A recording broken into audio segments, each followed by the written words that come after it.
I get it, you're scrolling through endless options, trying to avoid that painful moment when you open a box and realize the system you bought is either too tiny for your living room or just too complicated to get working. The fear of wasting hard-earned cash on a home theater setup that sounds great on paper but falls flat in real life is real, especially when you want every movie night to feel like a mini cinema. Link is in the description if you want to check the product details on Amazon. And I'm going to walk through why Sony's BRAVIA Theater Quad might be the answer for some, and a misstep for others. First off, this isn't a single soundbar you toss on a shelf. It's a 16-speaker, wireless array that promises room-optimized sound. That wording can sound like marketing fluff, but the idea is simple. The system uses multiple speakers placed around the room, then calibrates each one to the dimensions of your space.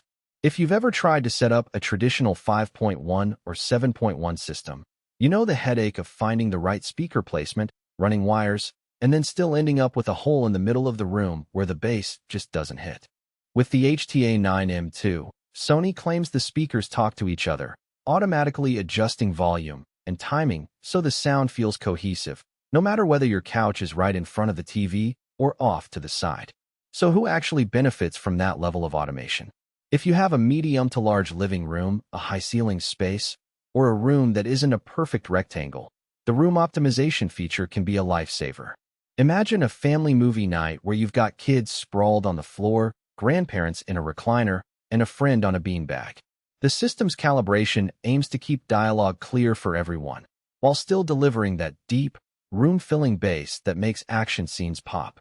For people who love to binge series or watch sports with a big group, the immersive surround can make the difference between just watching and being in the moment.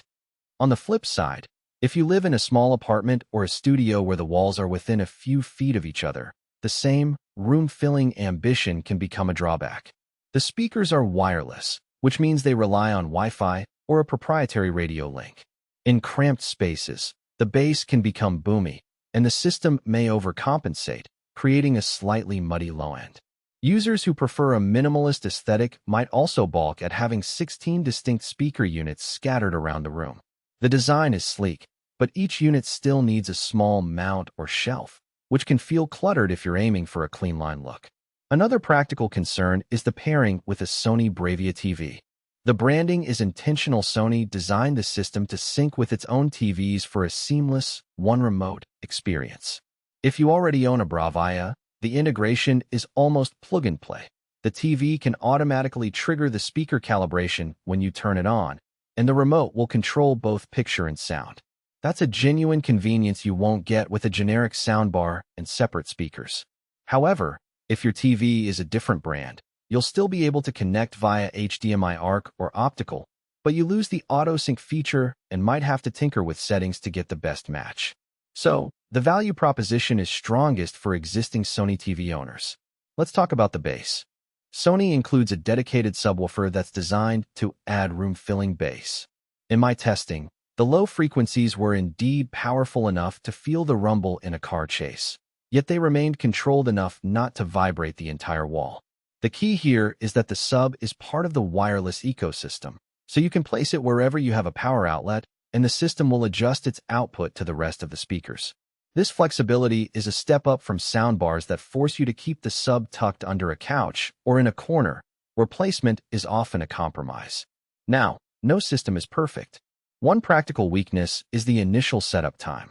While the wireless design eliminates the need to run speaker wire through walls, you still have to position each of the 16 units, connect them to power, and run the calibration app on your phone or tablet. If you're not comfortable with a bit of tech fiddling, the process could feel like assembling a piece of furniture without an instruction manual. Sony's app guides you through the steps, but you'll need a stable Wi-Fi connection and patience. The other downside is firmware updates. Because each speaker communicates wirelessly, a firmware mismatch can cause occasional dropouts or latency hiccups, especially if you have an older router. Keeping the system updated is essential, but it's an extra maintenance task that a traditional wired setup doesn't demand. What about value for the money?